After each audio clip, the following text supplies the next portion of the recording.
ಸೌಜನ್ಯದ ಒಂದು gang rape and murder case ಏನಿದೆ, ಇದಕ್ಕೆ ನ್ಯಾಯ ಸಿಗತ್ತಾ? ಸಮಸ್ಯೆ ಏನು ಅಂದ್ರೆ ಕರ್ನಾಟಕದ ಜನತೆಯಲ್ಲಿ ತಲೆನಲ್ಲಿ ಕೊರಿತಾ ಇರೋದೇನ್ ಗೊತ್ತಾ?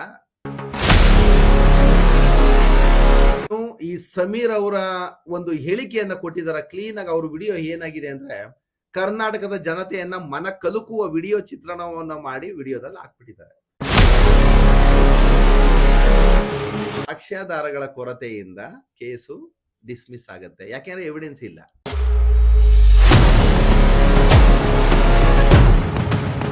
ಗ್ಯಾಂಗ್ ರೇಪ್ ಆಯ್ತು, ಕೊಲೆ ಆಯ್ತು, ಟ್ರಯಲ್ ಕೋರ್ಟ್ ಅಲ್ಲಿ ಅದು ಆರ್ಡರ್ ಅವರು ನಿರಪರಾಧಿ ಅಂತ ಪ್ರೂವ್ ಆಯ್ತು. ಬಟ್ ಅಲ್ಲೊಬ್ಬ ಅಪರಾಧಿ ಇದನ್ನಲ್ಲ. ಯಾವುದೋ ಒಂದು ಅನ್ಯಾಯದ ವಿರುದ್ಧ ನಾವು ಹೋರಾಟ ಮಾಡುವಂತ ಸಂದರ್ಭದಲ್ಲಿ ಕೊಲೆ ಬೆದರಿಕೆ ಕರೆಗಳು ಬರೋದು ಸರ್ವೇ ಸಾಮಾನ್ಯ.